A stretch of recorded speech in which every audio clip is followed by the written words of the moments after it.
Shalom ho sa inyong lahat. Minsan po tayo nandito sa ating programang Word Made Flesh. Sa ating pong paghahanda para sa ikalawang linggo po sa panahong ito na napaka-importante, panahon ng Kwaresma. Alam ko po marami tayong mapupulot sa ating pag-aaral ng salita ng Diyos sa ating yugtong ito ng ating palatuntunang Word Made Flesh. Kaya po isang malugod na pagbati ang aking pinaabot sa inyo. Sama kayo naroon, mga magulang, mga anak, mga kasambahay, lalo na po yung mga may dinadalang hirap at karamdaman, yung pong mga kaparian at mga diakono naghahanda ng kanilang mga homilya, yung pong mga katikista, mga religyoso, mga seminarista nagpapalaganap ng salita ng Diyos. Sana po'y talagang sama-sama tayo sa ating pagdiriwang na ito ng salita ng Diyos na ating gustong maunawaan upang maisabuhay at maibahagi natin sa iba. Kaya po, sama kayo naroon, ang aking pong pagbati sa inyo'y Shalom sa Panginoon.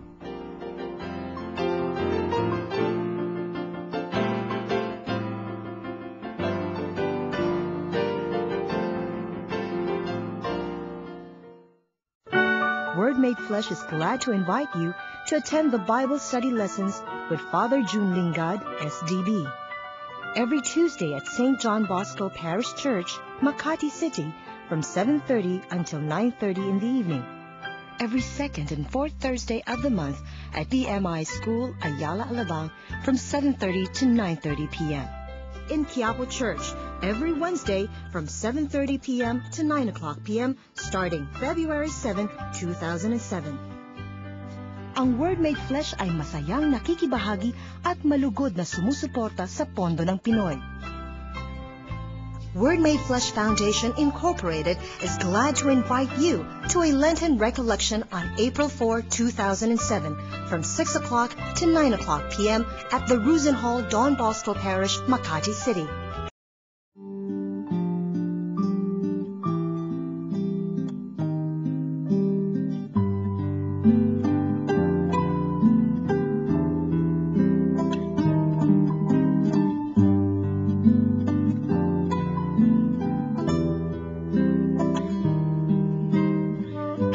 Siya nito at sinabi sa kanya, "Masdan mo ang mga bituin. Mabibilang mo ba iyan? Kanyan karami ang magiging anak mo at apo." Nanalig si Abram at dahil dito'y kinalugdan siya ni Yahweh. Sinabi pa ni Yahweh kay Abram, "Ako ang kumuha sa iyo sa Ur ng Kaldea upang ibigay sa iyo ang lupaing ito." Itinanong naman ni Abram, "Yahweh, aking Diyos, paano ko malalamang ito'y magiging akin?" Sinabi sa kanya, "Dalhan mo ako ng isang baka, isang kambing at isang tupa. Bawat isa'y 3 taon ang gulang. Magdala ka rin ng isang kalapati at isang bato-bato." Dinala nga ni Abram ang lahat ng iyon at biniyak ang bawat isa maliban sa mga ibon. Inihanay niyang magkakatapat ang pinaghating hayop. Bumaba ang mga buitre upang kanin ito, ngunit itinaboy sila ni Abram. Nang kumikiling na ang araw, nakatulog ng mahimbing si Abram at nagkaroon ng isang nakatatakot na pangitain. Sinabi ni Yahweh, "Ang iyong mga anak at apo ay mangingibang bayan at magiging alipin doon sa loob ng 400 taon. Ngunit parurusahan ko ang bansang iyon, at pag-alis nila roon, marami silang kayamanang madadala. Pahahabain ko ang iyong buhay at magiging mapayapa ang iyong pagkamatay.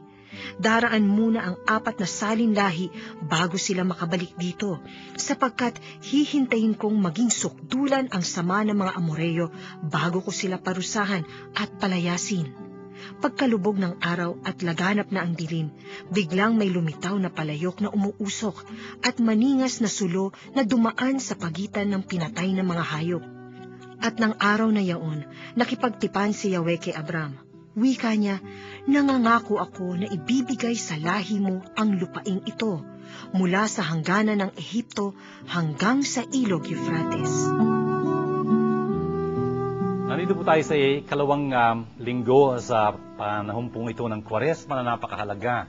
At dito po sa unang pagbasa natin, narinig po natin ang unang aklat ng Biblia, ang Genesis. Dito po sa pagsasalaysay tungkol sa kasunduan, sa kontrata, sa covenant, na ginawa ng Diyos kay Abraham. Ang sabi po ng Panginoon sa kanya, "Tumingala ka, tignan mo ang sangkalawakan Bilangin mo yung mga bituin kung mabibilang mo. Magiging kasing dami nila ang iyong mga kaapu-apuhan. Ang sabi po dito sa verse 6 na ito, at si Abram ay nanampalataya sa Panginoon. Abram put his faith in the Lord. At ito'y tinuring para sa kanya na isang gawain ng katwiran. And this was who credited to him as an act of righteousness. Brothers and sisters, napakahalaga po nitong nagaganap dito sa ating mga talatang ito. By the way, yung karugtong po nito, mangangako ang Panginoon sa kanya. Sa verse 7, sasabihin sa kanya, I am the Lord who brought you from Ur of the Chaldeans to give you this land as a possession. Brothers and sisters, kung makikita lang natin yung mapa ng ancient Near East, ng Middle East, sabihin natin ganyan, makikita ho natin yung Ur, nandun sa Persian Gulf yan, at talaga namang dumanggagaling itong si Abram. Ano ho yun? Yung present day Iraq ho, at pupunta siya doon sa lupain, dadaan siya sa Canaan, maging Palestina, tapos punta siya doon sa Ehipto, yung Canaan na yun, yung Canaan, yung Palestine later on. Ito ho yung papangako sa kanyang bibigay sa kanya ng Panginoon. Tingnan nyo, yung pinanggalingan niya, ang layo-layo, pero dadalhin siya ng Panginoon doon. Pero sabi niya, paano ko malalaman? Paano ko makatiyak na ipagkakaloob mo nga ito sa akin, magiging akin itong lupain ito? Gagawaan Diyos ng kasunduan sa kanya. Sabihin sa kanya, sige, magdala ka dito ng isang guya 3 taon, isang babaeng kambing 3 taon, isang bisirong 3 taon, at isang bato-bato, isang kalapati. Sabi niya ganyan. Tapos, ialay mo sila sa akin, split them in 2, maliban sa mga hayop, sa mga ibon, hindi niya hatiin yun sa 2. Tapos, ang Diyos mismo ang magpapadaan doon ng apoy, upang sunugin yung mga handog na yon. By the way, brothers and sisters, isa itong parte na nagpapakita na ang apoy ay sagisag ng Diyos. Madalas sa Biblia, ang presensya ng Diyos ay isasagisag sa magitan ng apoy. Kung matatandaan nyo, earlier, after this event here, there will be in Exodus yung palumpong, yung bush na nagaliliyab pero hindi natutupok, at titignan ni Moises yun. For example, nung binibigay ng Diyos yung kanyang kautusan doon sa bundok ng Sinai, talaga namang nag-aalab yun, etc. Ganyan. Pagkagabi, nung lumilikas sila mula sa Ehipto, pamumunuan sila ng isang alapaap na nagniningning at nag-aapoy, a fiery cloud or something like that. Of course, we know Pentecost will be another thing. Ayun nga, itong apoy ay nagsasagisag sa presensya ng Panginoon. At siyang tutupok dun sa mga hayop na iyon na inihanda ni Abraham. Ibig sabihin nun, talagang nakikipagkasunduan ng Diyos kay Abraham na magkakatotoo at magkakatotoo yung pinapangako ng Diyos sa kanya. Brothers and sisters, magkakatotoo nga ho yun. Pagdating ng panahon, talagang magiging kanya yung lupaing yun, the promised land. That will of course take a lot of time. Doon sa kapanahonan na ito ni Moises, papakita kay Moises yung lupaing yun. And of course, Joshua ang mamumuno doon sa bayan ng Diyos sa pagsakop doon sa lupaing yun. Brothers and sisters, tingnan nyo kung ano ang pinangako ng Diyos kay Abraham. Magkakaroon siya ng mga kaapu-apuhan na mas marami pa sa mga bituin sa kalangitan, mas marami pa sa buhangin sa dalampasigan. Of course, it is a kind of exaggeration when you think about it. Pero brothers and sisters, medyo totoo naman na ganun karami yung mananampalataya sa Diyos pagdating ng panahon. At tayo mga Kristiyano, tinuturing natin sa ngayon kay San Pablo na itong si Abraham na ito ang ating ninuno, ang ating ama sa pananampalataya. Kasi siya rin nanampalataya. Pinanghawakan niyo yung pangako ng Diyos ng gano'n na napakahirap magkatotoo. Brothers and sisters, napakahirap magkatotoo. Bakit? At tatanda na ho nito mag-asawang ito, si Abraham at si Sarai, they were past 70 years old. How can you have a baby at that age? Yun nga, pero pinangako ng Diyos yun. Pinanghawakan ho ni ni Abraham, yung salita ng Diyos na yun, at hindi siya bibiguin ng Diyos. Nakipagkasunduan ng Diyos sa kanya, panghawakan ng Diyos yung kanyang parte ng kasunduan. Si Abraham din panghawakan niya rin yung parte ng kanyang kasunduan doon. Brothers and sisters, tingnan nyo, ito ho ang ating ginugunita sa panahon ito ng Kwaresma. Kasi ho talagang tayo man, tulad ni Abraham, nakipagkasunduan tayo sa Diyos. At ito yung nangyari sa atin sa pamamagitan ng ating binyag. We entered the covenant with God through our baptism. May mga panata tayong binitiwan doon na itatakwil natin sa Satanas, itatakwil natin pagkikait sa masama. Mananampalataya tayo sa Diyos, Ama, Anak at Espiritu Santo. Yun ang ating naging kasunduan sa Diyos. Yun ang sasariwain natin sa dulo nitong Kwaresmang ito. Kung kaya nandito ho tayo, ginugulita natin itong kasunduang pinasok ng Diyos kay Abraham, kasunduan na atin ding pinasok sa pamamagitan ng ating binyag. Sana ho, maintindihan natin mas lalo yung binyag na yan at panghawakan ho natin. Word Made Flesh Foundation Incorporated invites you to join the pilgrimage to the Holy Land where Jesus walked on April 23 to May 2, 2007 with Father Junlingad SDB as Pilgrimage Chaplain. For details, please contact the following numbers. Father Junlingad at 0917-833-0863 or 823-9263. Or Marites at 0918-929-0984 or 892-1858.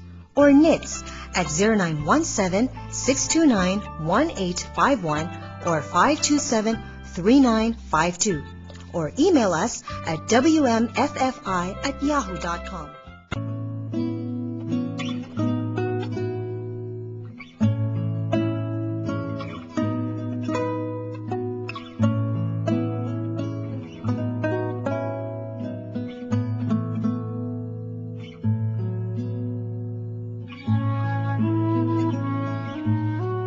Mga kapatid, magkaisa kayong tumulad sa halimbawang ipinakita ko sa inyo.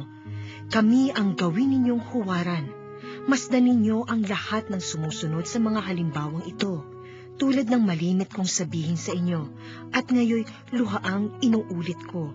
Marami ang namumuhay bilang mga kaaway ng krus ni Kristo. Kapahamakan ang kahihinatnan nila sapagkat ang dinidiyos nila ay ang hilig ng kanilang katawan. Ikinararangal nila ang mga bagay na dapat sana nilang ikahiya, at ang pinag-uukulan lang nila ng pansin ay ang mga bagay na panlupa. Sa kabilang dako, ang langit ang tunay nating bayan. Mula rooy, hinihintay nating may pananabik ang Panginoong Hesukristo, ang ating tagapagligtas.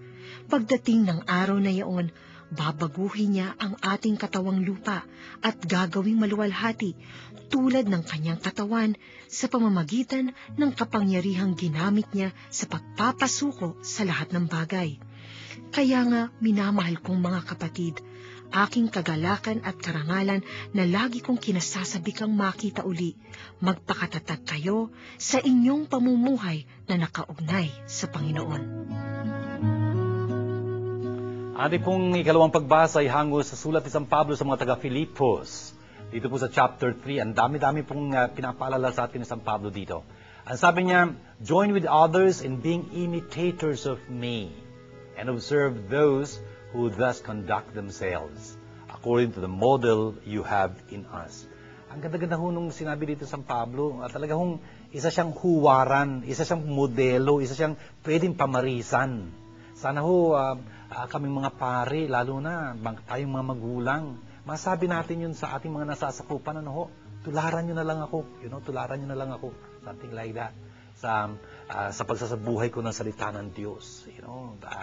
Yun ho ang ginawa ni San Pablo, naging modelo siya para dun sa mga Kristiyano niya. Ito ho mga taga-Filipos na ito na sinusulatan niya, na talagang yung kanyang pamumuhay na nakita nila ay talagang tularan nila. Sa ganung paraan, talagang hindi sila maliligaw ng landas, talagang mapapalapit sila sa Panginoon. Tapos, sinasabi niya yun, bakit? Dahil dun ho sa panahong yun, dun sa komunidad ng mga taga-Filipos, meron ho iba, sabi niya, hindi lang merong iba. For many, sabi niya ganyan, marami, as I often told you, and now tell you with tears, Marami ang namumuhay na talagang parang mga kaaway, ng krus ni Kristo. The many conduct themselves as enemies of the cross of Christ. Franciscus, can you imagine, pagka naging kaaway ka ng krus ni Kristo, ano ba ibig sabihin ng kaaway ng krus ni Kristo? Ano ba ibig sabihin ng krus ni Kristo? Yung krus ni Kristo the cross of Christ, ibig sabihin, yung pagsasabuhay ng naging buhay ni Kristo. Alam ho natin, si Jesus, hindi namuhay na, ewan ko, talagang happy-happy lang siya, talagang lagi nagpa-party, lagi nagliliwaliw. Hindi ho, Talaga ho nga, tinahak niya yung landas ng kalooban ng kanyang ama at humantungo yun sa krus. Kung kaya naman, yun ang naging buhay niya, yung pagsasabuhay ng kalooban ng kanyang ama. Of course, alam natin, nakipag-party rin si Jesus, no? Pero teka muna, ang inatupag ni Jesus ay ang pagsasabuhay ng kalooban ng kanyang ama. Ang isang Kristiyano, gayon din. Hindi pwedeng iba. Kung Kristiyano tayo, Kristiyano, ibig sabihin, sumusunod kay Kristo. Ayun nga, si Kristo, talagang naging pangunahin layunin sa buhay niya at pinag-ukulan niya na lahat ng pansit, lakas at panahon, ang pagsasabuhay ng kalooban ng kanyang ama. My food is to do the will of Him who sent me and to accomplish His work. Yun ang sabi niya sa John chapter 4, verse 34. Napakahalaga pong maintindihan natin yun. Yun ang naging krus ni Kristo. Yung pagsasabuhay ng kalooban ng ama. Tayo rin dapat yun ang ginagawa natin. Pero marami sabi ni San Pablo dito, marami hindi yun ang ginagawa. Talaga nagiging kaaway sila nung krus ni Kristo yun. Kasi anong ginagawa nila? Yung gusto nilang gawin. Ganun ho yun. It's obvious. Ang panandangin tinuro sa atin ni Jesus, Our Father, Your will be done. Hindi ho yung will ng Diyos ang ginagawa nila. Kalooban lang nila. Kung kaya ano nangyayari? Ang dami hong kalukuhan. Ang daming pandaraya, ang daming panluloko, ang daming paninilan, Ayun nga ho. Sa ating lipunan ho, for example. Naturing ang mga Katoliko tayo, pero tingnan nyo kung anong nangyayari sa atin. It is like that. Kung kaya sinasabi ng San Pablo ngayon, sinasabi ko yun na talagang lumuluha ako. Ganon yun. Kung talagang makikita lang natin ang ating Panginoon, siguro hindi naman siya natutuwa sa nangyayari. Yun nga ho, ang hahantungan ho nila, sabi ni San Pablo dito, ay kawasakan, destruction. Okay? Yun ang magiging papapala nila. Bakit? Ang Diyos kasi nila ay ang kanilang sariling tiyan, their God is their stomach, yung bang bigay hilig lang sila, nagtapasasa lang sila, yun. Their glory is in their shame, Yung dapat na kinahihiyan nila, yun ang kanilang kaluwalhatian. Wow!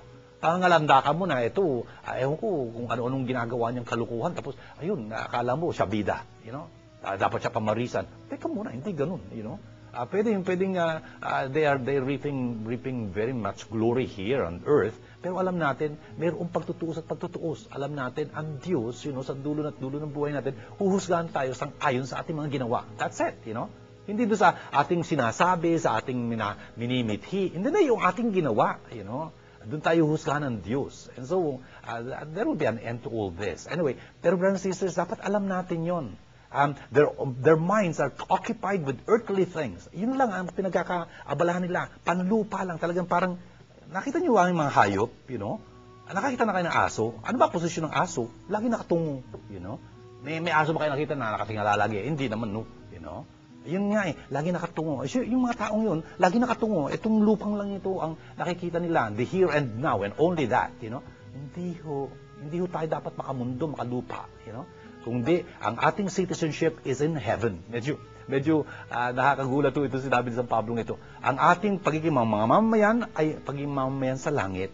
Our Father in heaven. Our Father is in heaven. We are from heaven. At dapat nating wag makalimutan yun. Talagang tingalain natin yun. Ang sabi nga ni San Pablo sa kanyang sulat sa mga taga Colosas, chapter 3, ang sabi niya doon, since you have been raised with Christ, you have been buried with Him in baptism, think of the things that are above, not the things that are below. Above where where Christ is and where your life is hidden with God. Yun nga ho our citizenship is in heaven. I hope you understand that, brothers and sisters. Napakahalaga ho noon na, ewan ko lang, yung batang maliit na tinanong, anong mga different kingdoms? Yun kasi nag-aaral sila ng natural science. There is the mineral kingdoms, yung mga stones. There is the vegetal kingdom, yung mga plants. And of course, there is the animal kingdom, yung mga hayop. Tapos, yung hari ho dumalaw doon sa kanilang eskwela. Eh sabi nung hari, ako, saan ako kabilang? At kayo, saan kayo kabilang? Ang sagot ng bata, the kingdom of heaven. Galing nung lusot niya. No? Hindi tayo mga hayop lamang. Our citizenship is in heaven. And so, we await, a Savior from there. And that Savior is Jesus Christ. Our Lord Jesus Christ. Yun ang pinagmamalaki natin, yung pananampalataya natin yun, na handog ng Diyos sa atin. Kinikilala natin si Jesus bilang ating Panginoon at tagapagligtas. He will change our lowly bodies and conform us with His glorified body. By the power that enables Him also to bring all things into subjection with Himself. Brothers and sisters, tignan nyo na si Jesus ho ang ating Panginoon. Sana wag nating kalimutan yun. Sana ang ating pag-aaral na ito ng salita niya dito sa ating programang Word Made Flesh, talagang magpatindi ng pananampalataya natin sa Kanya ngayon. And of course, sa dulo ho nitong pagbasang ito, ang sabi ni San Pablo sa kanila, stand firm in the Lord, beloved. Mga minamahal kong mga kapatid, sabi niya ganyan, manindigan kayo, magpakatatag kayo sa Panginoon. That's so very important. How will that happen? Paano tayo magiging matatag sa Panginoon? Kapag alam natin ang Kanyang salita, kapag sinasabuhay natin itong salita na niyang ito, na nanalig tayo, nakasalig tayong matibay na matibay sa saligan ng salita ng Diyos. Yun ho ang ibig sabihin ng pananampalataya. Sana ho, talagang lumalagaw ang ating pananampalataya habang dumadaan ho itong panahon ito ng Kwaresma na inihanda tayo para sa pagsasariwa ng ating binyag sa linggo ng pagkabuhay. Word Made Flesh Foundation Incorporated invites you to a Lenten Biblical Seminar on the Passion Narratives by Father June Lingad, SDB. The venue is at Ruzen Hall, Don Bosco Parish, corner Amorsolo and Pasong Tomo Streets, Makati City. The date, all Saturdays of March 2007. The time is from 2 o'clock to 5 o'clock p.m. The fee is 1,500 pesos for the whole course, including the celebration on April 4, 2007. Seminar materials will be provided. Culminating activity is a celebration of the Passover meal on Holy Wednesday, April 4, 2007. For inquiries, please call Nitz Castro at 527-3952 or 0917-629-1851 and Pat Gualberto at 892-1858 or 0921-373-8348 or email us at wmffi@yahoo.com.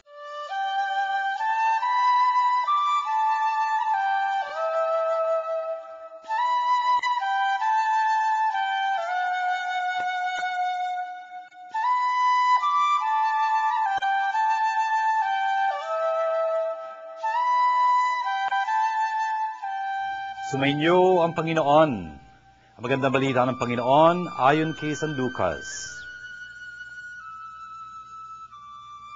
8 araw pagkatapos sabihin ito, umakyat si Jesus sa bundok upang manalangin. Sinama niya sina Pedro, Juan at Santiago. Samantalang siya'y nananalangin, nagbago ang anyo ng kanyang mukha, nagningning ang kanyang kasuotan na naging puting-puti.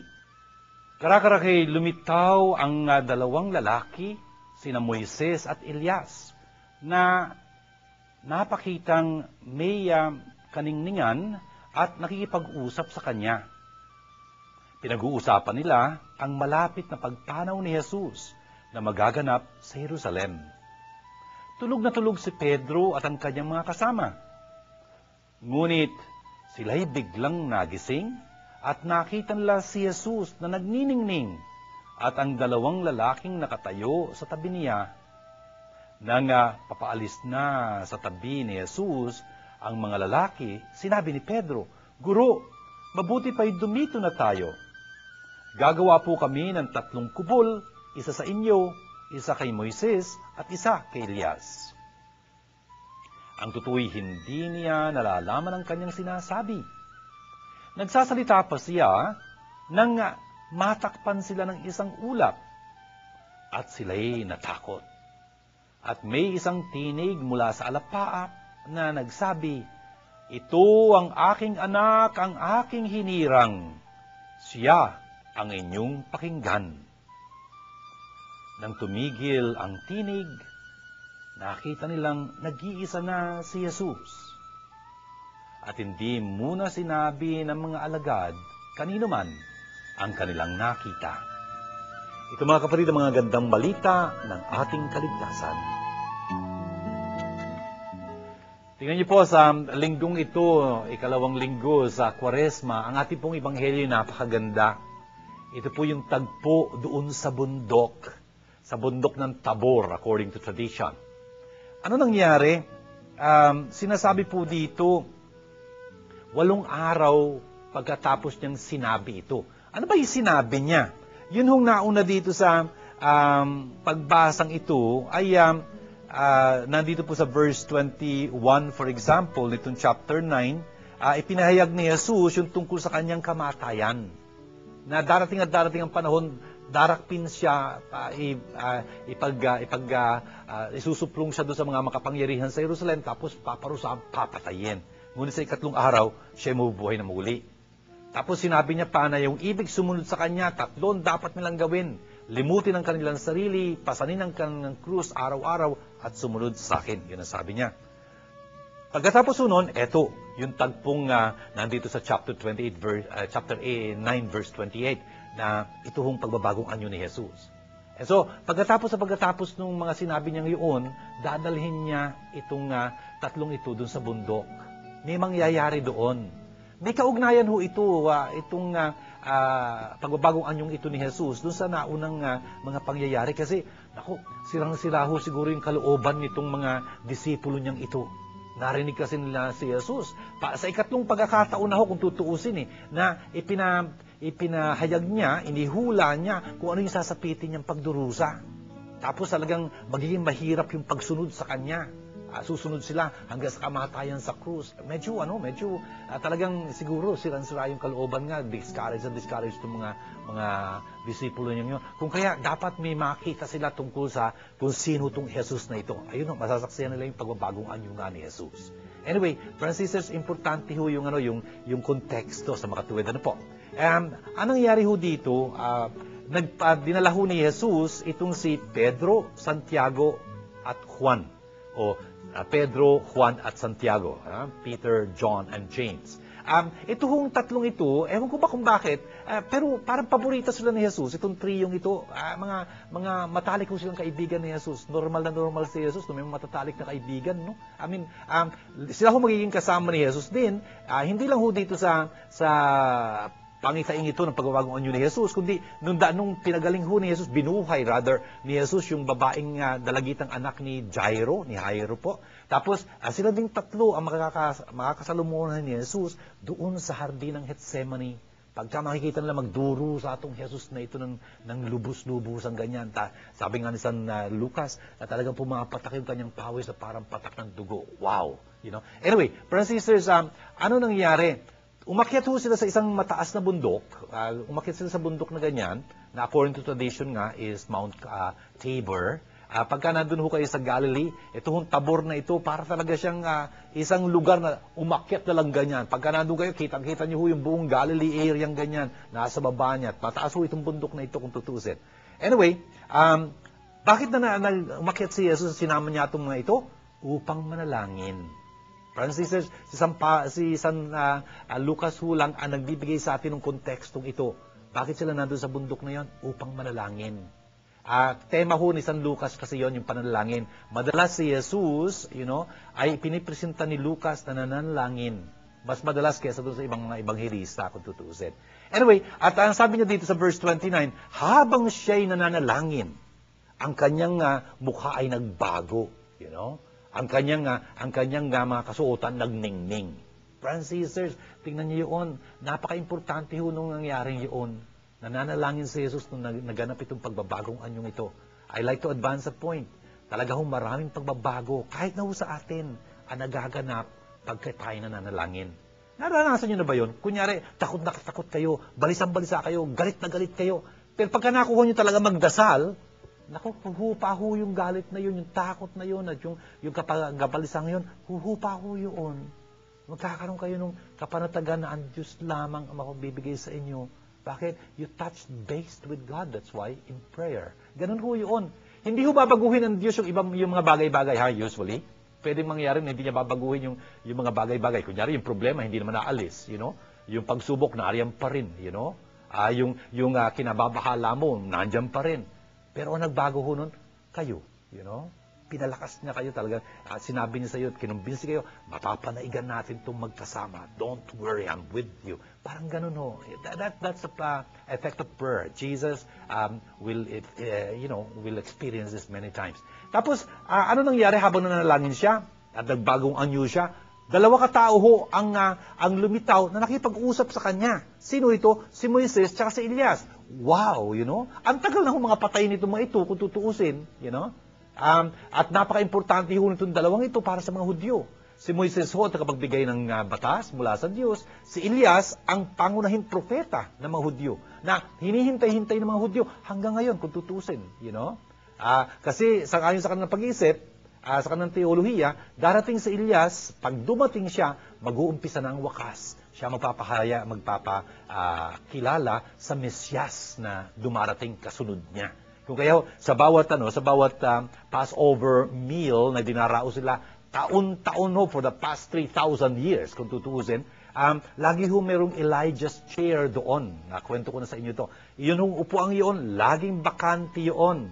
Kasi doon luluklok si Elias pagka dumating siya. Pagka dumating nga siya magpapakilala sa Mesyas. At ito ho ang beginning of the Messianic times, a very glorious time the Jews were thinking for their history.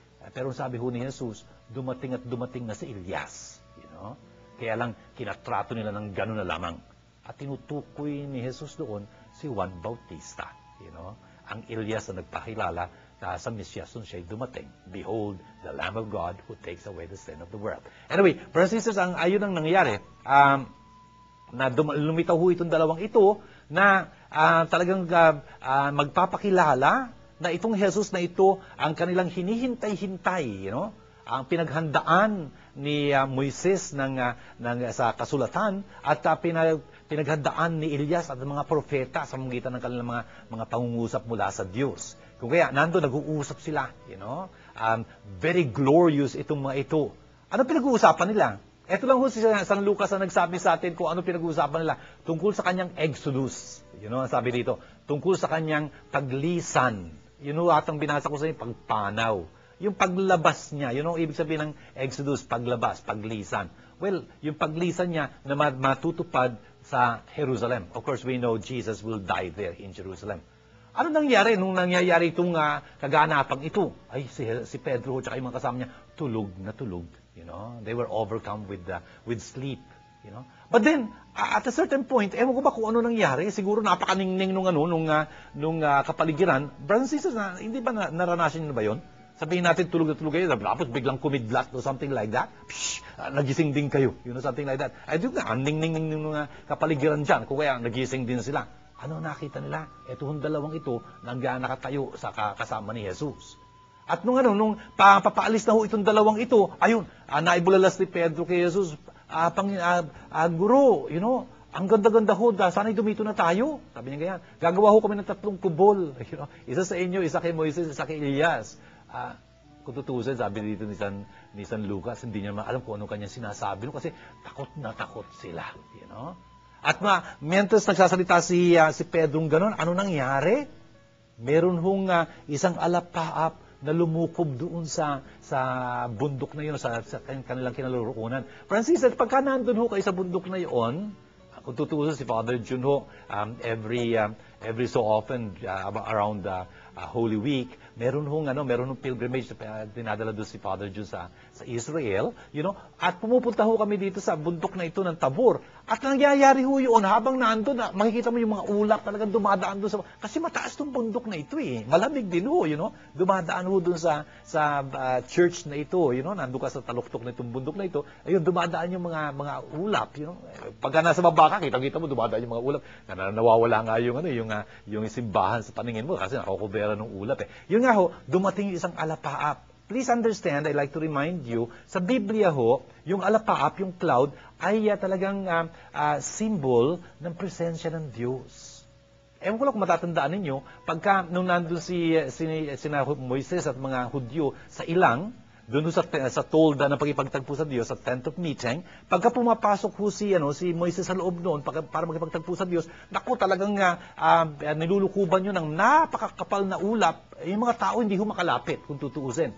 Hindi ho ba't pagka nung lumilikas nga sila, sabi ko nga sa inyo, pinapatnubayan sila sa gabi ng isang maalab, nag-aapoy na alapaap, Tapos sa araw naman, isang maningning na alapaap ang yung nga alapaap po, laging nasa Biblia ho yun, sa gisag ho ng presensya ng Diyos. At yun, mula dun sa isang alapaap, nagsalita itong tinig na ito. At ang sabi, itong aking hinirang na anak, pakinggan niyo siya, ang maganda rito, itong kisan Pablo ho, kisan Lucas ho, yung sinabi niya, pakinggan niyo siya.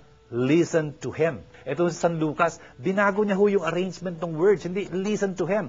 To him, listen. Yun ang sabi niya. Yung him doon was very emphatic, Nandun ho kasi si Moises, si Elias. Napaka-importante doon sa mga Hudyo. Pero ngayon, ang sinasabi ng Ama, hindi na sila pakikinggan nyo, kundi si Jesus. Kundi si Jesus. Brothers and sisters, napaka-importante ho nitong sinasabi sa atin ng mga talatang ito. Tingnan nyo sa buhay natin, ang dami nagsasalita, Ang dami nagtuturo. Really, we are bombarded, with so many teachings, so many teachers, teaching us this, teaching us that, etc. Ganyan. Pero sino ba dapat nating pakinggan? Kung Katoliko ka, kung Kristiyano ka, si Kristo ang dapat pakinggan. No, nobody else, Nobody else. Nung isang beses, natanda ko, may nagtanong sa atin dito sa Ask Father June, di ba? May isang binatilyo, sabi niya, Father June, yung ba mga katuruan ni Jesus hanggang ngayon valid pa? Medyo, sagot ko ata, teka, mali ata yung tanong, Hindi pinagdududahan yung mga katuruan ni Jesus. In fact, yun ang napaka-importanting basihan para malaman mo kung yung mga turo ng ibang mga tao tama o mali. Kasi kung talaga nakatugma sila sa turo ni Jesus, pwede silang tama. Pero kung lihis sila doon sa turo ni Jesus, mali. That's all. Hindi ho yung turo ni Jesus ang tama o mali. Tama ho yun kasi si Jesus ang katotohanan. I am the way and the truth and the life. And so, wala hong pag-didiskusyon doon. Didiskusyon natin yung tinuturo ng iba. Yun nga ho si Jesus ho ang ating Panginoon. Siya ang dapat nating pinakikinggan. Brothers and sisters, madaling sabihin yun, pero paano yung pamumuhay? We can be just like the Jews. Jesus was criticizing them. Kasi ang dami-dami na sinasabi, lip service. Pero yung kalan ng puso, ang layo-layo sa Panginoon, kung ano na lang ginagawa nila. Pwede ho tayong ganun, really. We say we're Christians, we might even go to Mass, we might even read the Word of God. Pero kung hindi natin sinasabuhay yung baliwala, At kung talagang pinakikinggan natin ang tinig ni Jesus, ibig kong sabihin nun talagang siya ang sasabuhay natin, yung kanyang tinuturo. Brothers and sisters, that's a very important thing for us to understand.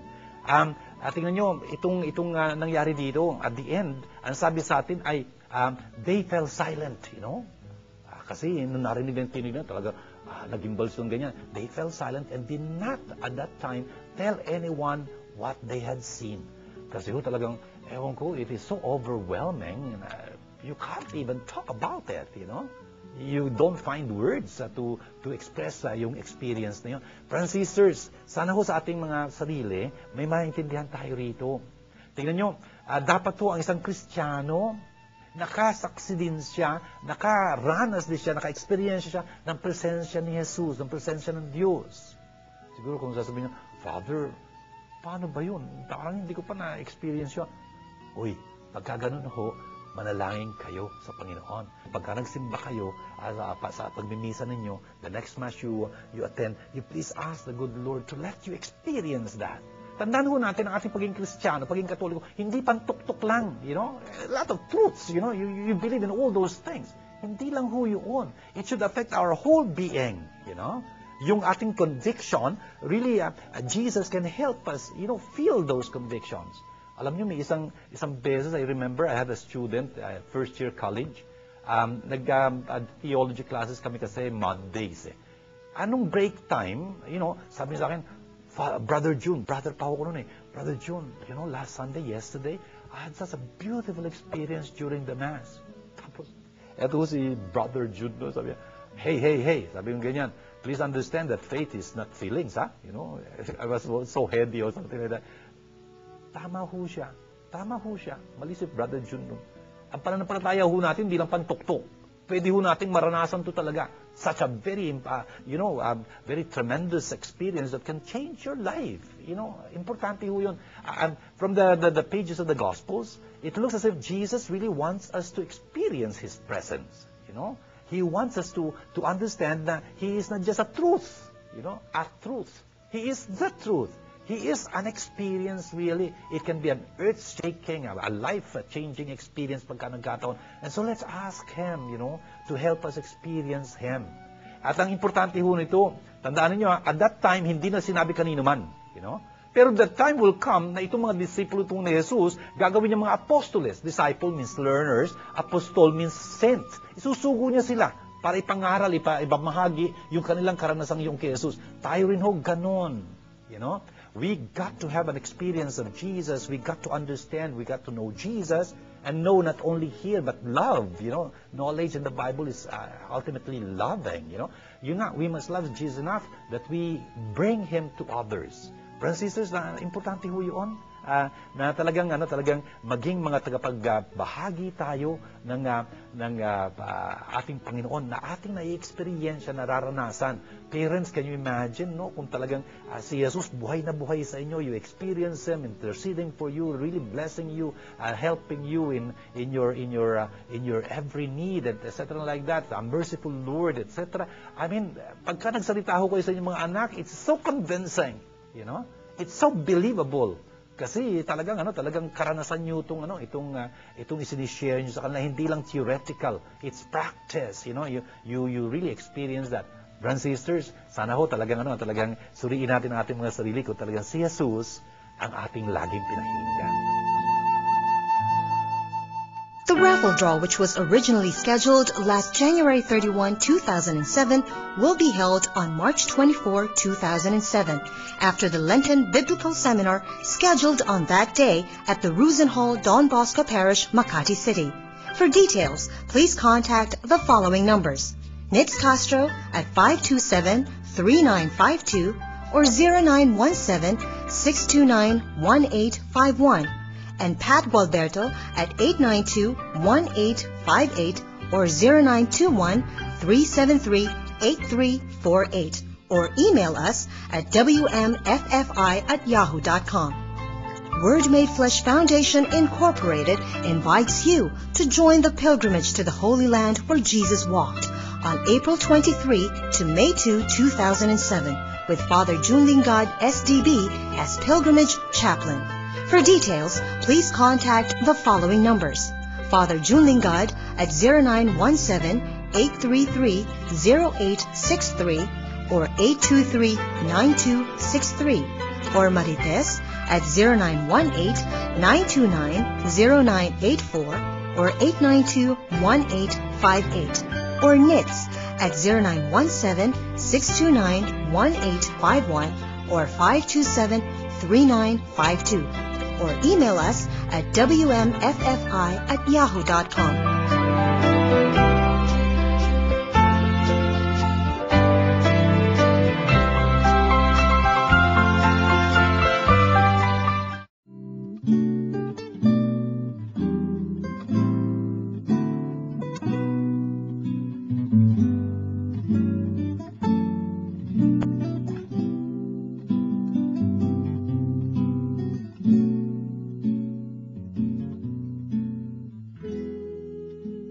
Father Jun, ano ba ang Transfiguration? Thank you, Bong, sa iyong tanong kung ano ang Transfiguration.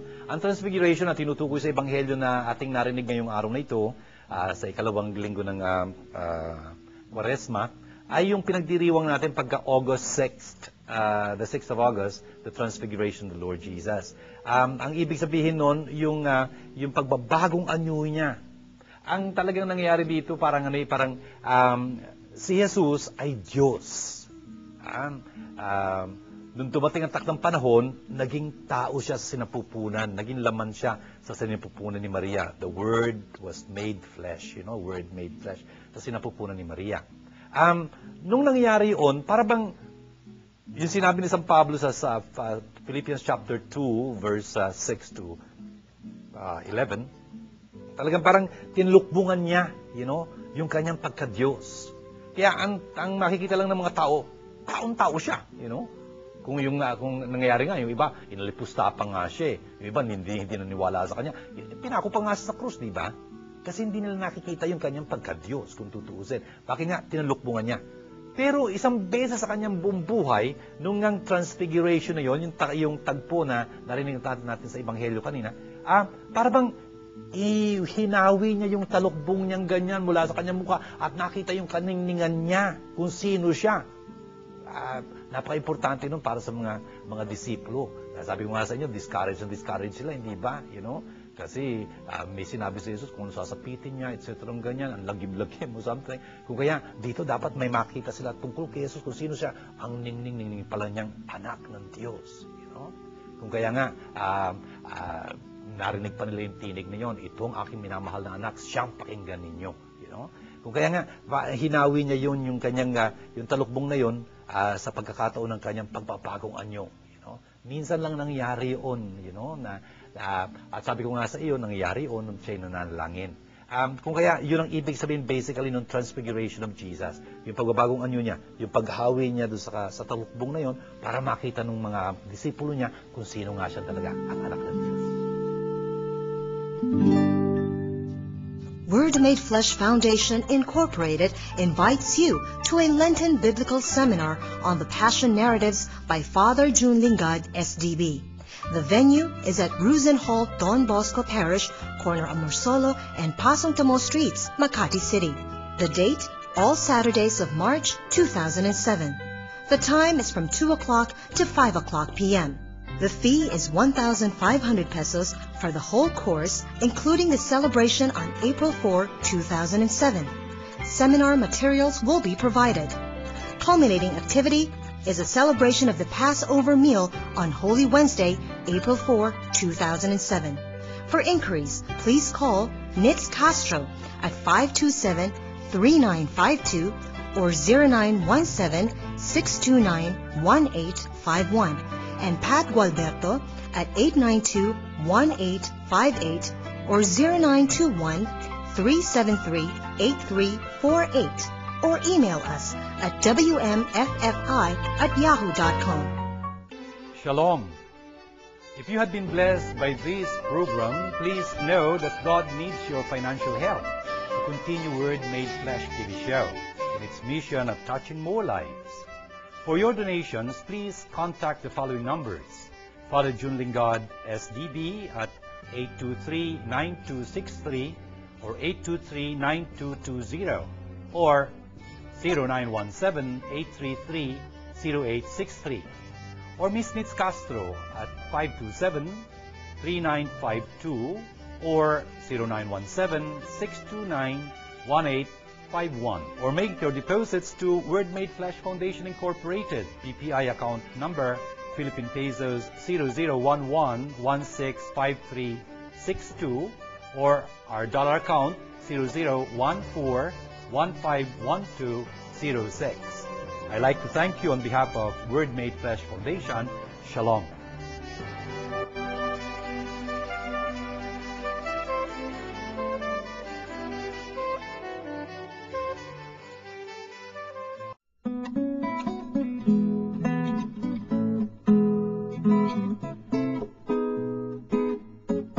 Tingnan niyo po sa mga pagbasa narinig natin sa ikalawang linggong ito sa panahon po ng Kwaresma, ang dami po napaalala sa atin. Yung pong una nating pagbasa mula sa Genesis, pinaalam sa atin na talagang dapat tulad ni Abraham, manampalataya din tayo sa Panginoon. Yun ho ang ating sinasariwa sa panahon ito ng Kwaresma. Yun ho ang nangyari kasi sa atin nung tayo binyagan. Yung binyag ho ay tanda ng pananampalataya natin kasi hindi naman pwedeng binyagan ang hindi nananampalataya. Kahit ang binyagan ka ng binyagan, kung wala kang pananampalataya, walang binyag doon. Importante ho yung binyag, sagisag ho yun ang pananampalataya natin. Yung binyag ho, pinag-uusapan natin dito ay yung ating sasariwain sa wakas, sa dulo ng ating Kwaresmang ito during the Easter night, Easter Vigil, sa Easter Day. Talagang sasariwain natin yung ating pagkakabinyag. Yung binyag na yon ay nagpapahiwating ng ating pananampalataya. Tapos sa ikalawang pagbasang narinig natin mula ho dun sa napakagandang sulat ni San Pablo sa mga taga-Filipos. Yun nga ho, ang sinasabi ni San Pablo sa atin, dapat matuto tayong tularan siya. Yun ho nga nangangaral sa atin, yung mga magulang sa atin, yung mga teachers sa atin, dapat talaga masabi din nila yun, be imitators of me. That's just like I'm an imitator of Christ, you know. Tapos hindi tayo dapat matulad doon sa tinutuligsan ni San Pablo dito sa sulat na ito, na mga kaaway ng krus ni Kristo. Hindi ho, pinapasan ho natin ang ating krus, sinasabuhay natin ang ating pagiging Kristiyano, hindi natin kinakahiya. Tandaan natin, ang ating pagiging mga mamamayan ay nasa kalangitan. Our citizenship is in heaven. At ang ating Savior is Jesus Christ our Lord. And we should stand firm, you know, in the Lord. Tapos itong ebanghelyong ating pinag-usapan dito at pinaglimilimi ay yung pagbabagong anyo ni Jesus. Sabi ko nga sa inyo, dapat sa Kwaresmang ito talagang magsikap tayo makapagbagong anyo. Talaga hong masariwa natin yung ating pagiging mga Kristiyano, totohanan ho. At sabi ko nga sa inyo, isang malaking bagay na makatutulong sa atin sa pagbabagong anyo natin ay yung ating pananalangin. You know? Pagka ho nagipag-usap na tayo sa Diyos tungkol sa ating narinig, you know, talaga hong papaunawa sa atin ng Diyos yung ating narinig na salita niya at maisa sa buhay natin, tuloy talagang pwede din tayo makapagbagong anyo. At tandaan ho natin, hindi na ho tayo pinagbabawalan ni Jesus na ipangalandakan yung ating nasaksihan. Kasi sabi ko nga, importante yung experience natin with the Lord. And we should share that experience with others. Karangalan ho natin yun. It's our great privilege to be able to be ambassadors of Christ. You know, mga advertisement ni Kristo. Kaya gawin natin panalangin ito sa ngalan ng Ama, ng Anak, at ng Espiritu Santo. Amen. Abba, mapagmahal naming Diyos at Ama, salamat mong marami sa mapang napaalala niyo sa aming mga katuruan at katotohanan sa aming pagiging mga Kristiyano sa ikalawang linggong ito ng Kwaresma. Sana ko talagang maisabuhay namin ang aming natutunan ngayon. Talagang magamit niyo kami magpalaganap nitong katotohanan niyo ito sa magitan ng aming pamumuhay ho, ng aming mga halimbawa, ng aming ding salita, lalo na sa mga nangangailangan ito, mga nakakasalamuhan namin. At sana ipagpalain niyo ang aming palatuntunang Word made flesh na nagpapalaganap ng inyong salita. Yun ang tumutulong sa amin at ibig tumulong, pagpalain niyo na. Tinataas po namin sa inyo lahat ng mga nangangailangan ng inyong tulong, lahat po yung mga namimigati, yung mga may suliranin, yung mga magbigat ang dinaranas ngayong mga panahon ito, mga pagsubok. Yun hong mga may sakit na umaasa ng pagpapagaling ninyo. Sana po dampian niyo sila ng inyong awa, ng inyong biyaya. Lahat pong ito'y ginagawa namin panalangin kasama namin ang Birhen, alang-alang kay Kristong aming Panginoon. Amen. Sumainyo ang Panginoon at pagpalain kayo masaganang ng makapangyarihang Diyos, Ama at Anak at Espiritu Santo.